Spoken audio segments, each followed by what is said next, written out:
आता स्नेहलाही इथे तिने काही आम्हाला नाम घ्यायला शिकवलं. तर निवासमध्ये बसलो सत्संगासाठी आणि तुमचं बोलणं सुरू झालं की मी मध्ये म्यूट केलं, म्हणजे तेवढं आले सांगून देतो.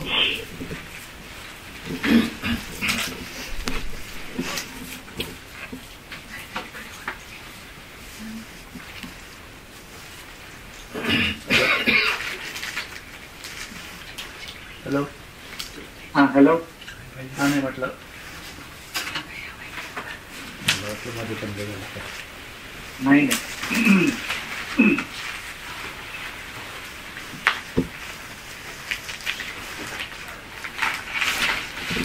काय काय सांगितलं स्नेहलने?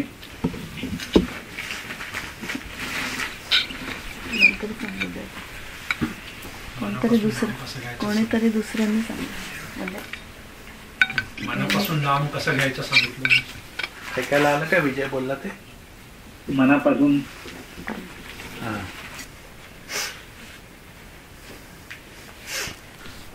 आता स्नेहले मनापासून नाम कसं घ्यायचं ते सांगितलं आणि त्याच्यापासून आनंद कसा मिळवायचा ते पण सांगितलं आणि त्याचा लगेच अनुभव आला. ऐकायला आलं.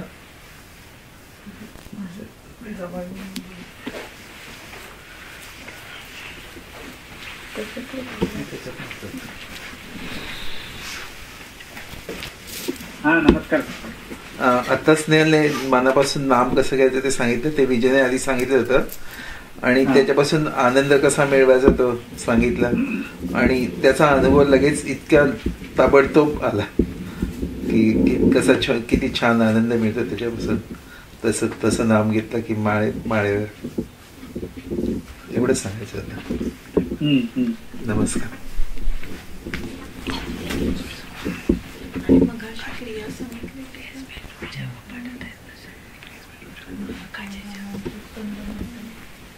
तर त्यावेळी बरीच चांगली मेजवानी मिळते तुम्हाला. Nonstop action.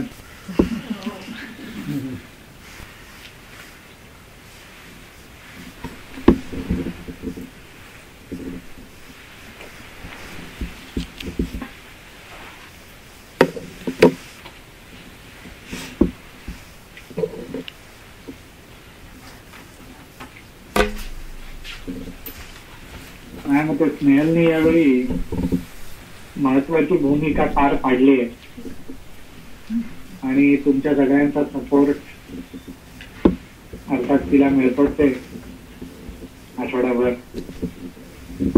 त्यामुळे नाम तेच आहे, परंतु स्मरण करण्याच्या काही पद्धती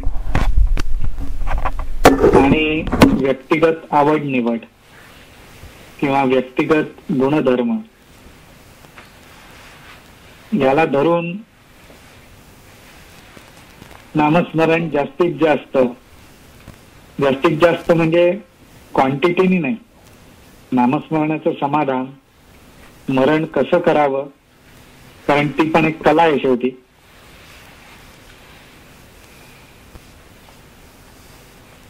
तर त्या गोष्टीत सांगण्याचं शेअर करण्याचं काम माझ्या मते यावेळी स्नेहल फार चांगल्या रीतीने करते. आणि खऱ्या अर्थाने जर म्हटलं तर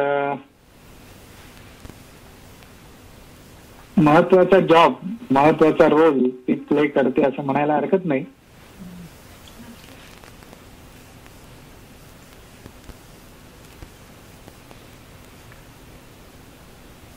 आज आपल्या प्रत्येकाला काही ना काहीतरी रोल हा प्ले करावा लागतो, आपण करत पण असतो.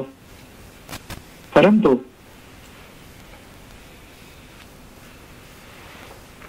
ज्याला आपण म्हणू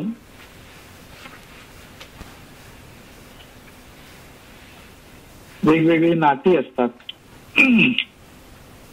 त्या नात्यांप्रमाणे आपण आपला रोल, आपण आपली भूमिका ही निभावत असतो. त्याच्यात नवरा आहे, बायको आहे, मुलगा आहे, मुलगी आहे, नातवंड, कामावरती बॉस, सुपरवायझर, मॅनेजर पासून वेगवेगळे. रोल आपण सगळेच पार पाडत असतो. परंतु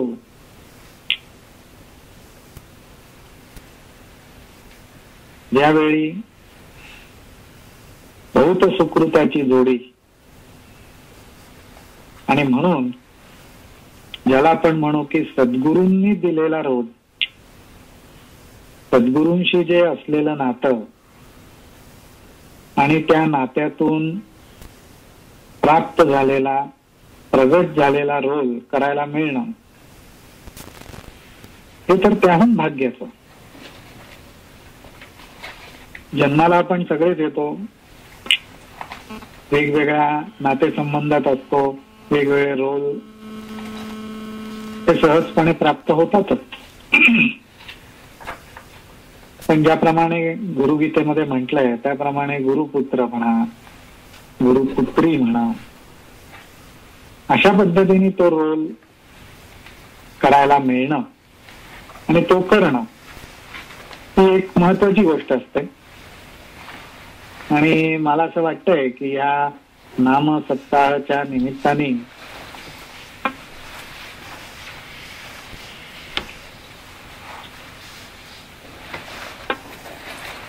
अण्णांच्या मनामध्ये जी कधी सुप्त इच्छा होती त्याप्रमाणे अण्णाच म्हणायचे की स्नेहल माझी मुलगीच आहे, मुलीसारखी आहे असं पण नाही म्हणायचे, मुलगीच आहे असंच म्हणायचं. तर ते नातं आणि ती भूमिका यावेळी स्नेहलनी उत्तम रीतीने पार पाडते असं दिसतंय. त्यामुळे माझ्या अण्णांच्या दृष्टीने चांगली आनंदाचीच गोष्ट आहे. काही वेळा कोणाशी बोलताना काही ठिकाणी माझ्या असं लक्षात आलं की पूर्वी कधी नामस्मरणाबद्दलची झालेली चर्चा किंवा काही क्रिया त्या ह्याच्यात थोडीशी माझी सांगण्याची पद्धत आणि आता काही गोष्टी स्नेहलनी सांगितल्या असतील त्याची पद्धत, त्याच्यात एखाद वेळेस वर फरक दिसेल, परंतु त्याच्या मागचा भाव जो आहे त्याच्यात काही बदल नाही, त्याच्यात काडी मात्र फरक नाही.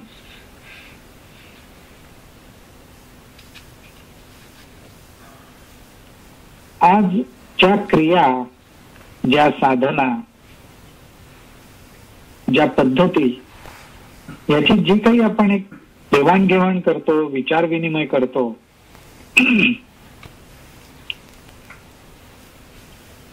त्याच्याकडे एका भूमिकेमधून आपल्याला पाहता आलं पाहिजे.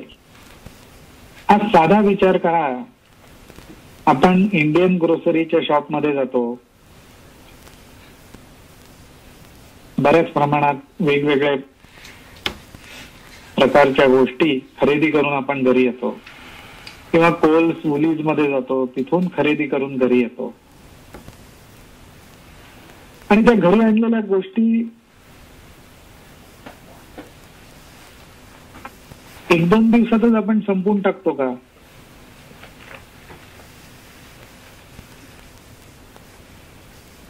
जीवनावश्यक गोष्टी आहेत, आणल्या आहेत म्हणून लगेच एक दोन दिवसात त्या संपवून टाकल्या असं आपण करत नाही. तर उलट पुढच्या आपल्या वाटचालीसाठी पुढच्या 2-3 आठवड्याची योजना अशा दृष्टीने आपण त्या आणतो आणि लागतील त्याप्रमाणे त्याचा आपण उपयोग करून घेतो. आज या साधना आणि क्रिया तशाच पद्धतीने आहेत.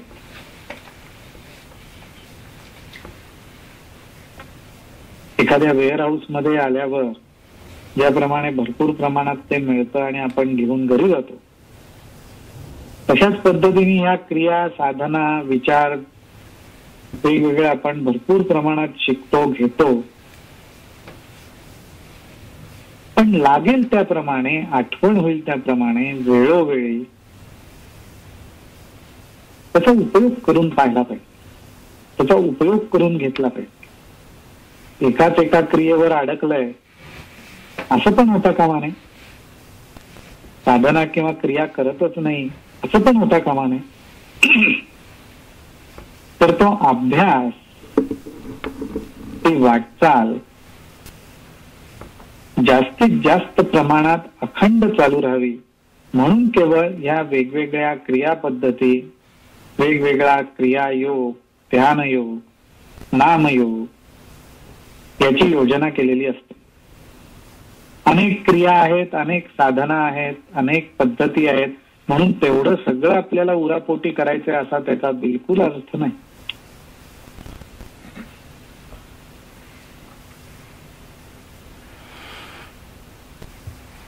तर आपली आध्यात्मिक पॅन्ट्री आपण भरलेली आहे, वेगवेगळ्या गोष्टी त्याच्यात साठवलेल्या आहेत. योग्य वेळी, यथायोग्य वेळी त्याच्यातल्या ज्या गोष्टींची जरूर लागेल त्याचा अभ्यास आपण केला पाहिजे.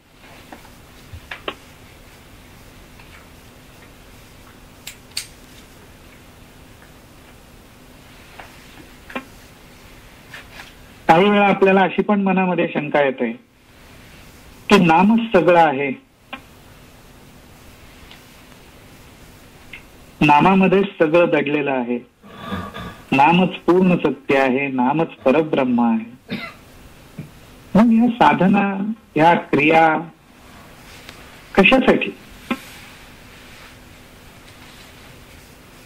काय त्याचा उपयोग?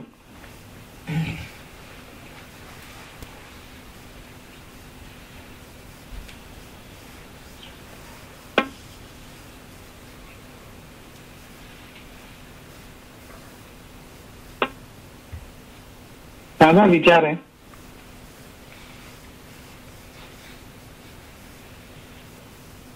पण त्याचबरोबर आपलं मन आहे, बुद्धी आहे, वेगवेगळे गुणधर्म आहेत, वेगवेगळ्या भावना आहेत.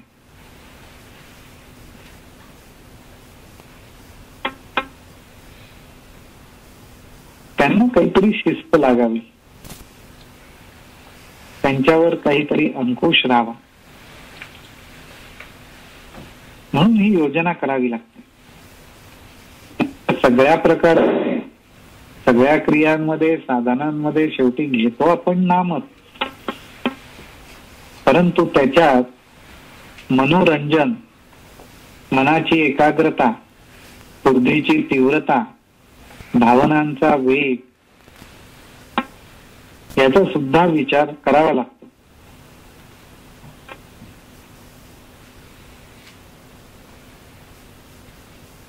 आणि म्हणून अशा वेगवेगळ्या पद्धतीच्या साधना आणि क्रिया यांचा अभ्यास आपल्याला करावा लागतो. आणि त्याच्यातून प्रत्येकाने ही वाटचाल करत असताना आपल्या आवडीनिवडीनुसार, आपल्या गुणधर्मानुसार जी क्रिया, जी साधना आपल्याला योग्य दिसेल, आपल्या स्वभावाशी मिळती जुळती वाटेल, त्या पद्धतीने अभ्यास करत जायला पाहिजे. आज शेजारचा बसलेला काय करतो, पलीकडचा बसलेला कसा रंगलाय, हा उभा राहून काय करतोय, हे पाहत राहण्याने कोणाचीही प्रगती होणार नाही.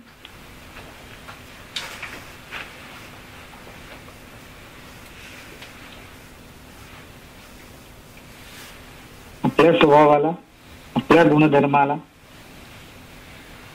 आवडेल, पटेल, मनापासून आवडेल, मनापासून प्रेमाने करायला आवडेल ती साधना, ती क्रिया आपण निवडायची. शेवटी प्रत्येकाने कुठलीही निवडली तरी घेणार आहे प्रत्येक जण नाम. त्याच्या पलीकडे कोणी जात नाही.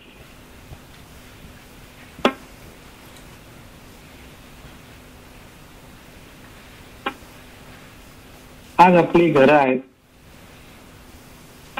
आपल्या घरांमध्ये वेगवेगळ्या खोल्या असतात.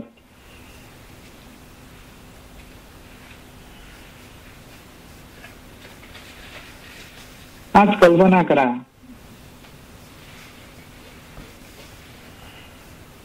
एखाद्याशी फोनवर बोलता बोलता घरभर तुम्ही फिरताय, कधी या खोलीत तर कधी त्या खोलीत, कधी त्या खोलीत तर कधी अजून तिसऱ्या खोलीत.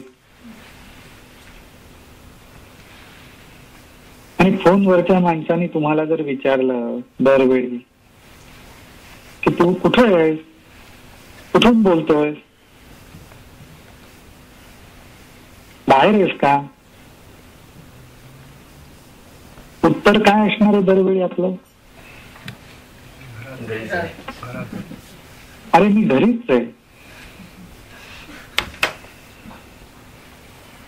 मग तुम्ही किचन मध्ये असा, बेडरूम नंबर 1, 2, 3 मध्ये असा, डायनिंग एरियात असा, लॉन्ज मध्ये असा, कुठेही असलं तरी आपलं उत्तर काय असतं? मी घरातच आहे. म्हणजे सगळ्या खोल्या मिळून जसं घर होतं त्याच पद्धतीने वेगवेगळ्या प्रकारच्या साधना, वेगवेगळ्या प्रकारच्या क्रिया, पण सगळ्यामध्ये नामच आहे, एकच आहे. कुठल्याही प्रकारात, कुठल्याही क्रियेत, कुठल्याही साधनेत, कुठेही फिरा, शेवटी येतो आपण सगळे नामापाशी.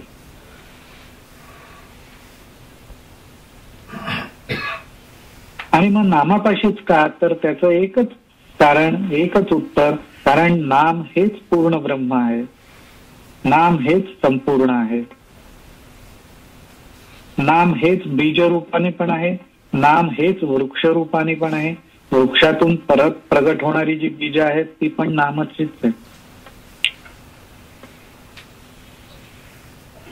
आज जे अखंड आहे, अनंत आहे, सदैव आहे, निरंतर आहे, तोच परमेश्वर, तेच परब्रह्म. मग त्याचं जे नाम असेल ते तरी कसं बदलेल?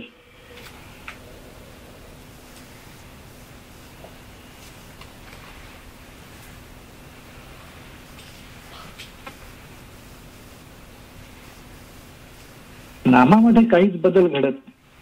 नामातून प्रगट होणारा जो आनंद आहे, नाम घेतल्यामुळे व्यक्त होणाऱ्या ज्या भावना आहेत, जे विचार आहेत, जी मतं आहेत, त्याच्यात वेगवेगळे रंग दिसतील, पण सगळ्यांच्या मुळाशी नामस्मरणच आहे, परमेश्वराची आठवणच आहे.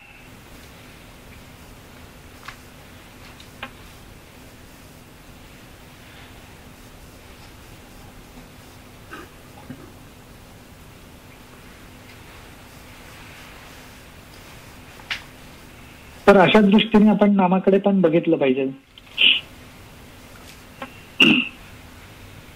आज ज्याला आपण नामजप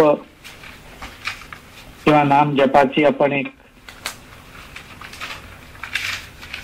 ठराविक संख्या ठरवली, तर हा 1 कोटीचा जप आपण कशासाठी करतो, का करायचा, त्याचं कारण काय?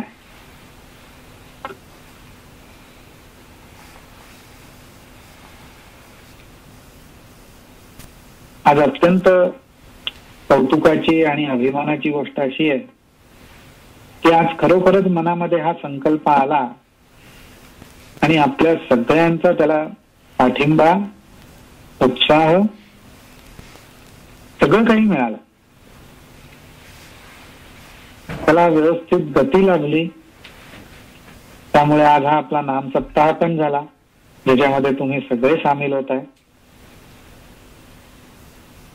जास्तीत जास्त चांगल्या प्रकारे आणि जास्तीत जास्त नामस्मरण कसं होईल याची आवड, याची गोडी, याची तळमळ सगळ्यांमध्येच आहे. अजून काय पाहिजे?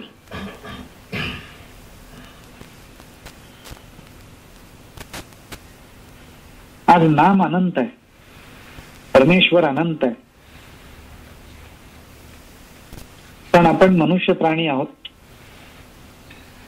बराच काळ वेळ आपला मनाच्या आणि बुद्धीच्या ज्या काही मर्यादा आहेत त्याच्यामध्येच जातो. त्यावेळी एखादं ध्येय आपण ठरवलं, एखादा संकल्प आपण सोडला, तर त्यामुळे मनाला आणि बुद्धीला एक प्रकारची गती आणि दिशा मिळते.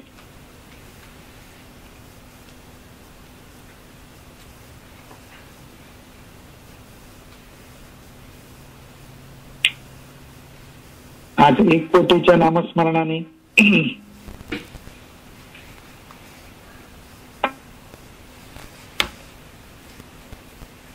व्यावहारिक दृष्ट्या आपण खूप श्रीमंत आणि खूप संपत्ती जमवणार आहोत असं नाहीये. पण 1 कोटीच्या नामस्मरणाने कायिक, वाचिक, मानसिक जी शुद्धता आहे, कायिक, वाचिक, मानसिक जे तप आहे,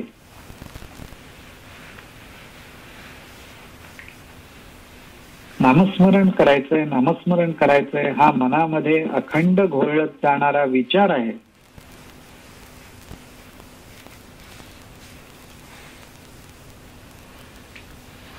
कुठेतरी अदृश्यात, कुठेतरी अकस्मात मनामध्ये नामाबद्दल डोकावणारा विचार आहे.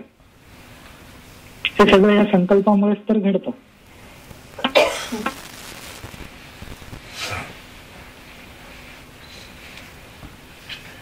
असं घडतं का? असं मनात काय विचार येतात या संकल्पामुळे?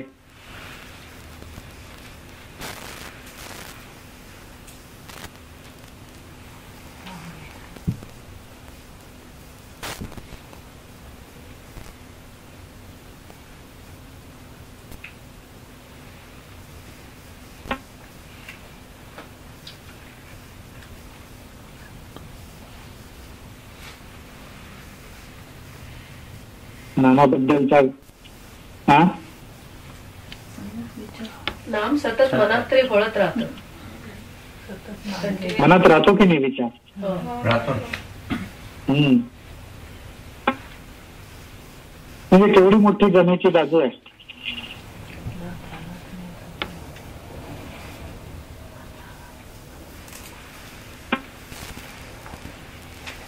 आणि यातून आपल्याला साधल्या जाणाऱ्या बऱ्याच गोष्टी आहेत. आज आपल्या सगळ्यांना जाणवेल की अरे 1 कोटीची जपसंख्या, नामजप आपण ठरवला तर आपल्याकडनं घडू शकतो, आपण करू शकतो. आज निष्ठेचं, विश्वासाचं हे बळ आपल्या मनामध्ये तयार होतं.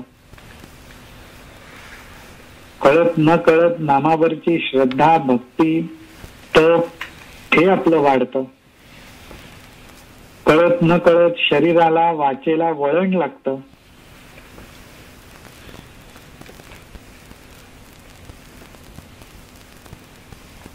जर का चुकून माकून कधी गप्पा गोष्टीत किंवा इतर काही करण्यात वेळ काळ जातोय असं वाटलं तर कुठेतरी मनात पाल चुकचुकते किंवा कुठेतरी मनातनं विचार डोकावतो की अरे आपल्याला नामजप संख्या पण पूर्ण करायची, आपल्याला असा वेळ काळ वाया घालवून चालणार नाही. कुठेतरी मनामध्ये, बुद्धीमध्ये हा विचार डोकावतो.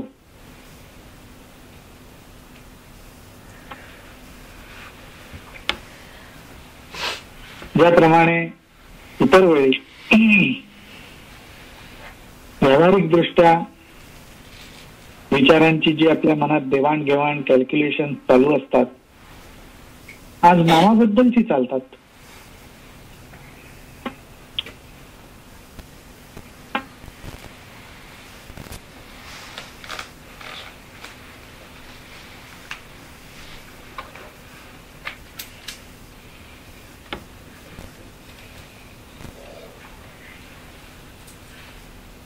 आज त्यावरनं पण एक मुद्दा मला मांडायचा होता किंवा विचार करण्यासारखा. कारण आपल्या सगळ्यांशी वेगवेगळ्या वेळी किंवा वेगवेगळ्या प्रकारे बोलताना काही गोष्टी जाणवतात. प्रत्येक जण वेगवेगळ्या पद्धतीने आपल्या जपाची नोंद ठेवतोय. कोणी माळेवर ओढून ठेवतोय, कोणी वेळेमध्ये ते गणित बसवलेलं आहे, किंवा अजून कोणाचे काही काही प्रकार चालू आहेत. उद्देश सगळ्यांचा चांगलाच आहे आणि तो एकच आहे की जे नामस्मरण माझ्याकडून घडतंय त्याची नोंद व्हावी.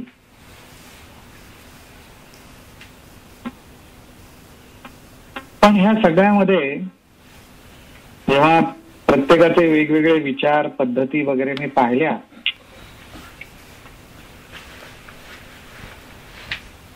आणि त्याच्यानंतर मनामध्ये एक विचार असा आला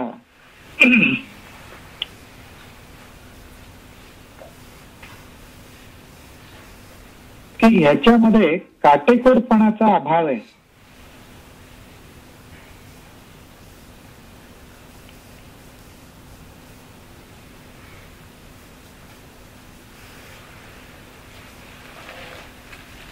ह्या वेगवेगळ्या पद्धतीमध्ये जर सोडल्या तर बऱ्याचशा पद्धतीमध्ये काटेकोरपणा नाहीये.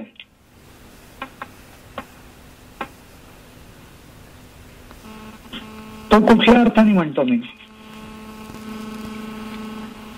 की आज धरून चालू.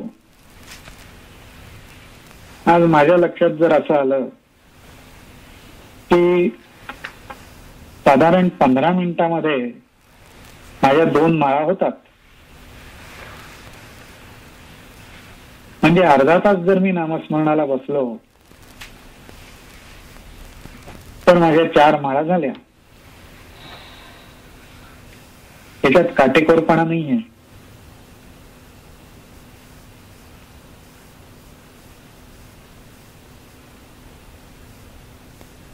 आज माझं जे नाम आहे, ओमराम ओम जे नाम आहे, किंवा ओम नमः शिवाय असेल किंवा गुरुदत्त असेल, जे काय असेल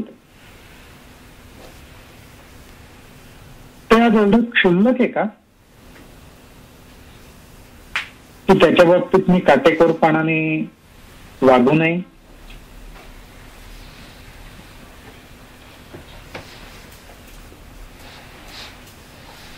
आज साधा विचार आपण जर केला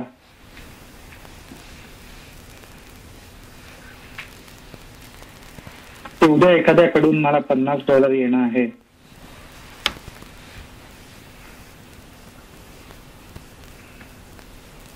आणि त्या माणसाने चालतो रे, राहू दे रे, 20च्याच 2 नोटा आत्ता माझ्याकडे आहेत, घे तू, बाकी बघू आपण नंतर,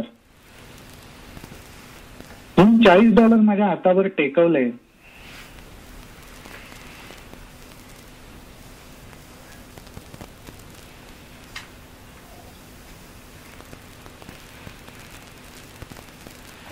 काय होते मनाची अवस्था?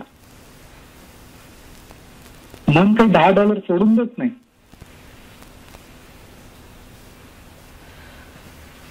उलट जेव्हा केव्हा त्या माणसाची आठवण होते त्या माणसाबरोबर ते $10 पण आपल्या समोर येतात.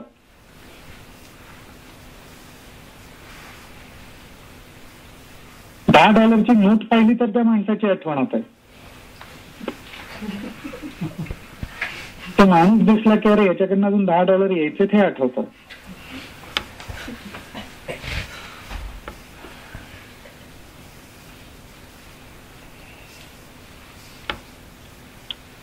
हा काटेकोरपणा, हे मनाचं अनुसंधान जर व्यवहारात आपण सोडत नाही, मग अध्यात्मात माझं जे नाम आहे ते काही इतकं क्षुल्लक आहे?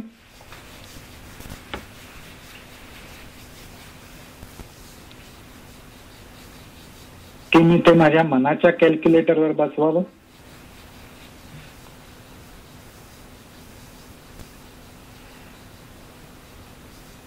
मग जे थोर सत्पुरुष साधू संत होऊन गेले त्यांनी कधी 1 कोटीचा, 5 कोटीचा, 11 कोटीचा, 13 कोटीचा, दशलक्ष, लक्ष, ज्या काही संख्येमध्ये नामजप सांगितला, मांडला, केला, त्याला मग काहीच अर्थ राहणार नाही.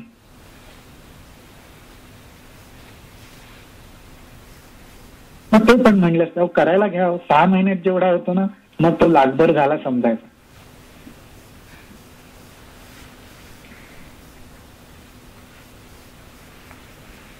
असं चालणार नाही.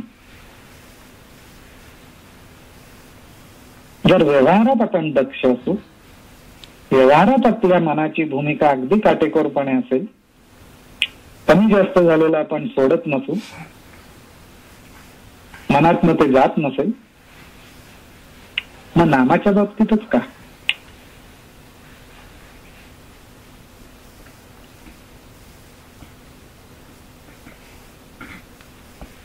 आज भगवद्गीतेतल्या 11व्या अध्यायाकडे लक्ष ठेवा.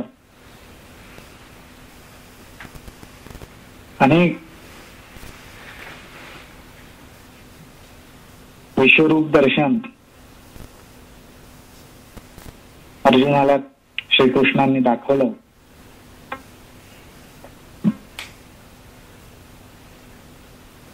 सहस्त्रावधी डोळे, सहस्त्रावधी कान, सहस्त्रावधी मन,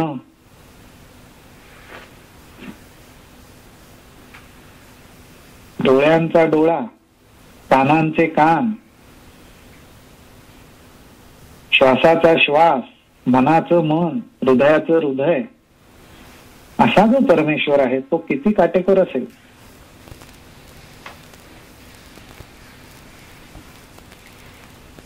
त्याचा ताळेबंद आपल्या मनासारखा नसतो. आपल्या मनात काय ताळेबंद चाललाय तो ते बघत असतो.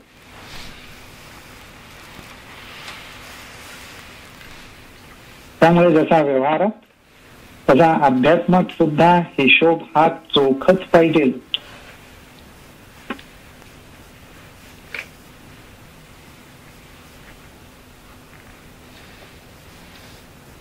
एक वेळ नाम जप संख्या कमी झाली तर माझ्याकडून कमी झाली. 1 कोटीची नाम जप संख्या म्हटलं पण माझ्याकडून नाही झाली. हे एक वेळ म्हटलं तर चालेल, पण आज मी तासभर बसलो, मग माझ्या 30 माळा झाल्या, हे चालणार नाही.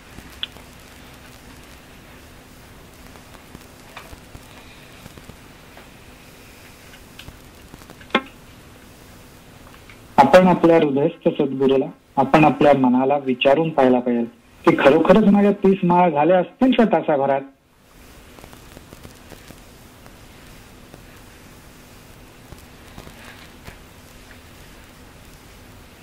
तो उत्तर आलं.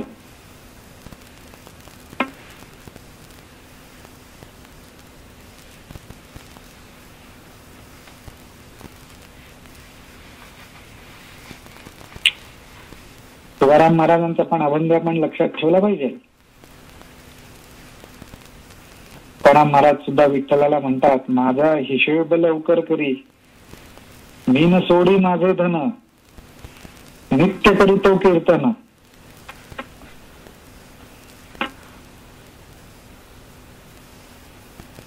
संतांच्या भाषेत सुद्धा चोखपणा दिसतो,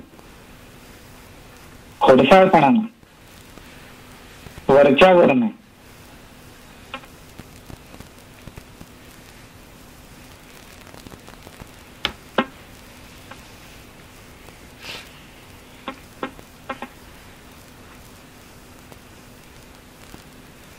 आता मध्येच एकदा माझ्यामध्ये स्नेहलने सुधारण्याची गोष्ट सांगितली.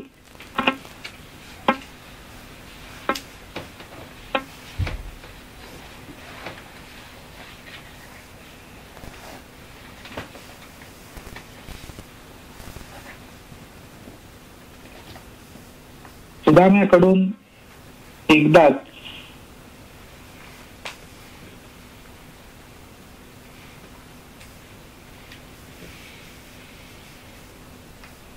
कोणी चुरमुऱ्याचे म्हणतात, कोणी पोहे म्हणतात, सुदाम्याचे पोहे म्हणतात,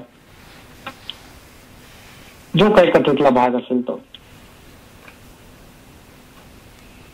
पण जे काही एकदाच सुदाम्याकडून पोहे मिळाले, ज्या भावनेने, ज्या पद्धतीने, जेवढ्या प्रमाणात मिळाले, केवळ त्याचा तो शुद्ध भाव बघून श्रीकृष्णांनी त्या सुदाम्याच्या जीवनाचं कल्याण केलं.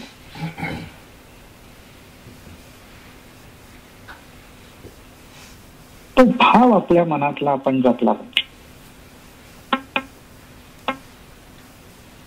जे केलंय, जे दिलंय, जे साधलंय, जे जमलंय, त्याच्यामध्ये तो भाव उतरला पाहिजे एवढं मात्र नक्की.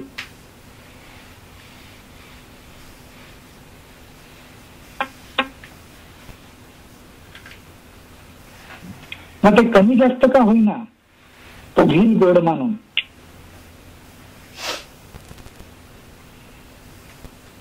पण जे काय असेल ते आपलं काटेकोरपणे आणि प्रामाणिकपणे होत. एक वेळ नाही झालं तरी चालेल,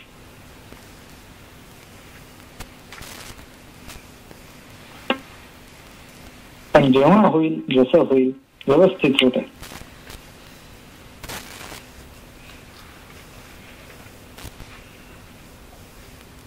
या नामस्मरणाला आपण बसलो की वेगवेगळे अनुभव पण आपल्याला येतात. काही वेळा नाम जलद गतीने होतं, होऊ दे ना जलद गतीने.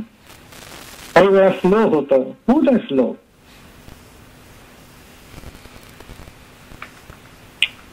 तसं नामाला आपल्याकडून व्हायचंय तसं होऊ दे. नाम आपली गती सांभाळतो.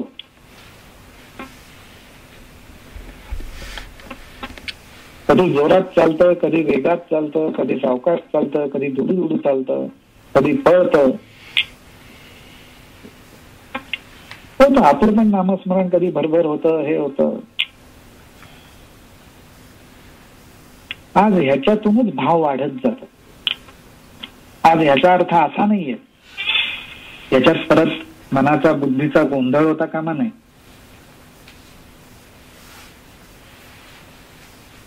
आज प्रत्येक नामाबरोबर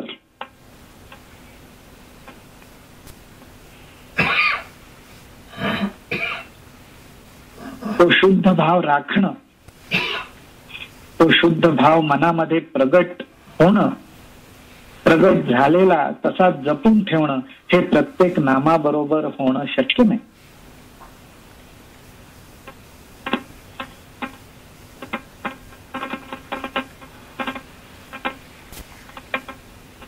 आज एखाद्या वेळेस आपली अजून तेवढी तयारी नसेल,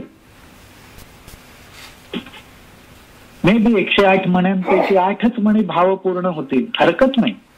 पण भावपूर्ण होऊ देत 8 म्हणी. आणि 8 म्हणी भावपूर्ण होण्याचं कारण एकच की त्याच्या मागे 100 म्हणी हे आपण ओढलेले आहेत. तेव्हा 8 म्हणी भावपूर्ण झाले. 8 म्हणी भावपूर्ण होण्यासाठी 100 म्हणी हे ओढावे लागलेले आहेत, हे विसरून चालता येणार नाही आपल्याला. म्हणजे त्याचा अर्थ असा की आपल्याकडून जेव्हा जसं यथायोग्य भावपूर्ण नामस्मरण घडेल त्याला कारणीभूत आपण जे नामस्मरण करत आलेलो आहोत, करत राहणार आहोत, ते त्याच्या पाठीशी उभं आहे.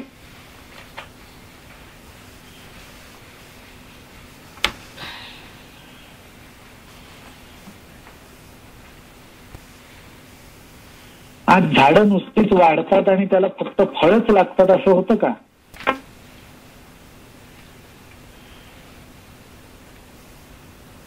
झाडाला अनेक फांद्या येतात, लहान मोठ्या फांद्या येतात, त्याच्यावर अनेक लहान मोठी पानं येतात, त्याच्यामधनं फळं डोकावतात.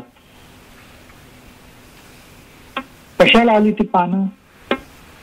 कशाला आल्या त्या फांद्या? नुसतंच झाड उगवून फळं आली असती तर किती मजा आली असती.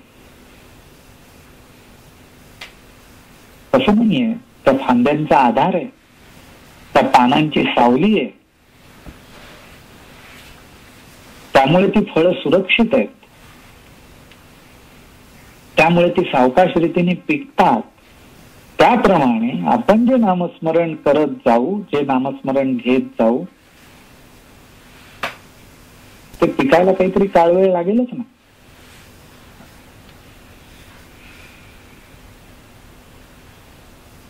आणि नाम पिकतं कधी?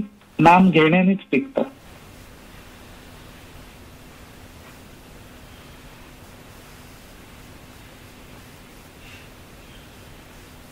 नामात प्रेम वाढतं कधी? नाम घेण्यानेच वाढतं. नामात भाव येतो कधी? नाम घेण्यानेच येतो. नामाबद्दल ओढ कधी वाढते? नाम घेण्यानेच वाढते. उत्तर एकच आहे.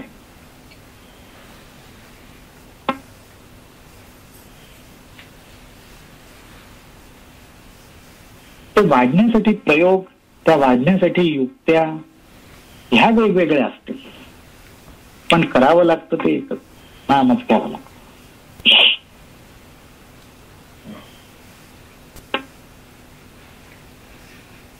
तर हा एक भाग लक्षात ठेवला.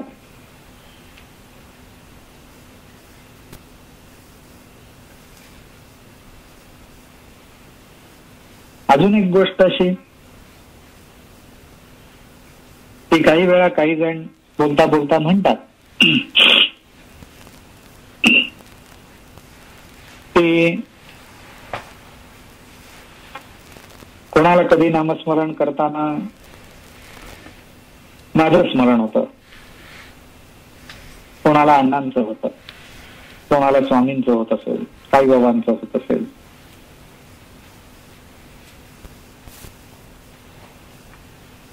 दत्तात्रयांचं होत असेल, श्रीकृष्णांचं होत असेल, शिवशंकरांचं होत असेल, फलाणं अजून बऱ्याच जणांचं होत असेल.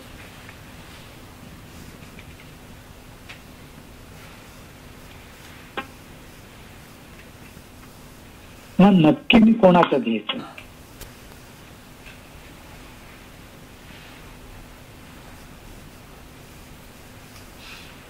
किंवा नक्की माझं दैवत काय?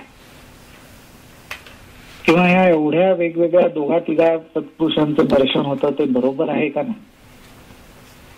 अशा काही शंका, असे काही प्रश्न आपल्या मनामध्ये येतात. योग्य आहे.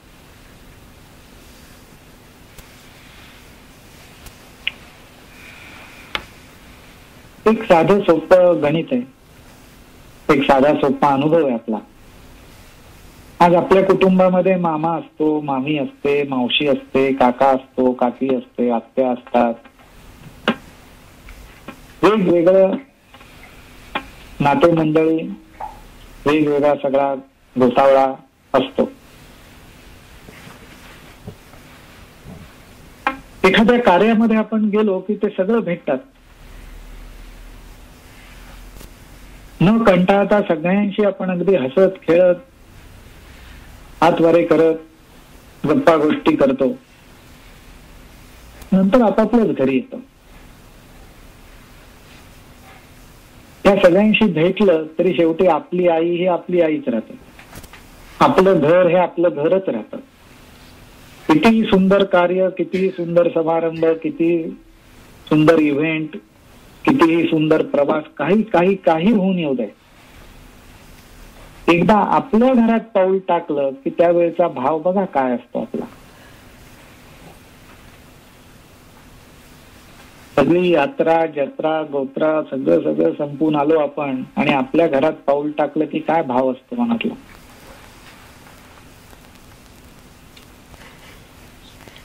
बस तो भाव ज्या ठिकाणी आपल्याला जाणवेल, तो भाव आपल्या मनातला ज्या ठिकाणी राहील, ती आपली माऊली, ती आपली आई. सत्पुरुष सगळेच चांगले आहेत, चांगले आहेत म्हणून तर सत्पुरुष. त्याच्यात गोंधळायचं कारण काय?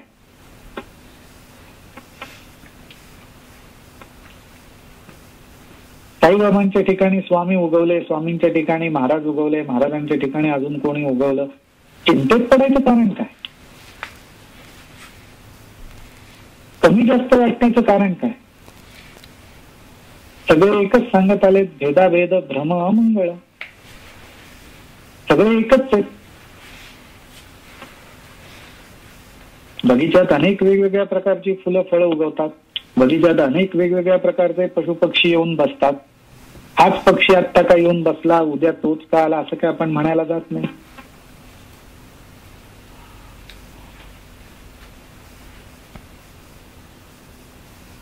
माऊलींनीच पसायदानात म्हटलंय, ईश्वर निष्ठांची मान दियाळी, अनवरत भूमंडळी भेट तू सदा.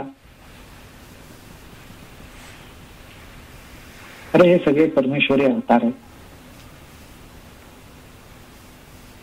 आले आपल्या स्मरणात, आले आपल्या मनात, टोकावले, झाली त्यांची आठवण, चांगली गोष्ट आहे. आभार माना, आशीर्वाद मागा, नामाबद्दलचं प्रेम मागा. भेटले अनेक वेगवेगळ्या प्रकारचे नाते मंडळी, हसून खेळून बोलतो की नाही आपण?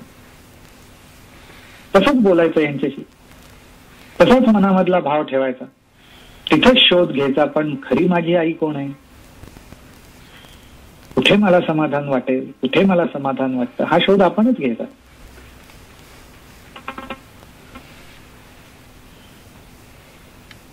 आणि नाहीच कुठे आपली आई दिसली, नाम आहे ना, नाम आहे ना. परमेश्वर म्हणतो जिथं नामघोष माझा चाललाय तिथं मी असतो. मग नाम आहे ना आपल्याकडे, सबीज नाम आहे आपल्याकडे, असं वाटेवर पडलेलं नाही, सबीज नाम आहे आपल्याकडे. मग त्या नामाशी धरून राहिलं तर आपली आई येईल ना आपल्याकडे.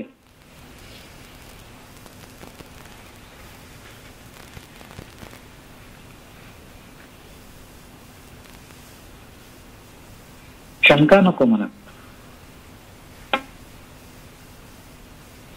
मी नामापाशी आहे, नाम माझ्यापाशी आहे, बास.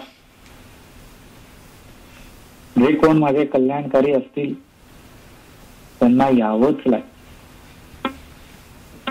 यावंच लागेल.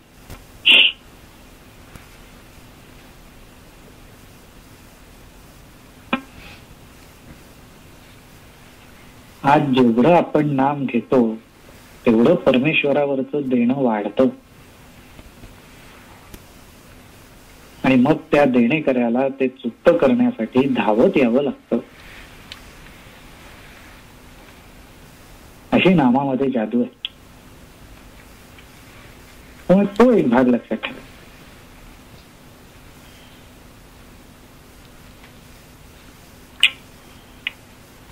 असे हे काही 2-3 महत्वाचे मुद्दे, महत्वाच्या गोष्टी लक्षात ठेवल्या पाहिजेत आपण.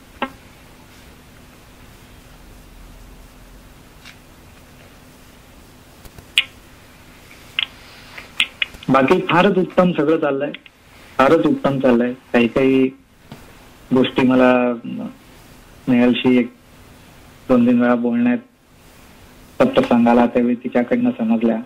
फारच छान चाललंय. म्हणजे एखाद वेळेस मला तर अपेक्षित नव्हतंच, पण बहुधा स्नेहलला पण अपेक्षित नसावं, अशा पद्धतीने सगळा कार्यक्रम चाललाय. एकदम आनंद आहे सिडनीमध्ये सध्या. माऊलींनी म्हटलं तसं नामसप्ताह आणि नामस्मरणामुळे महासुखाची दिवाळी चालू आहे. लवकर आली दिवाळी आपल्याकडे. चांगलंय.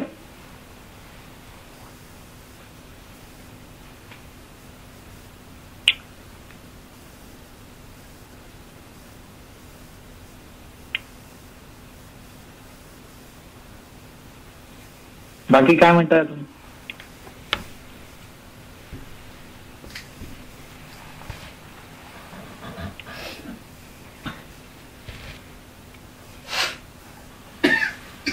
माझ्या बोलण्यावर स्नेहलला काही सांगायचंय का आता? झालं माझं सांगतो.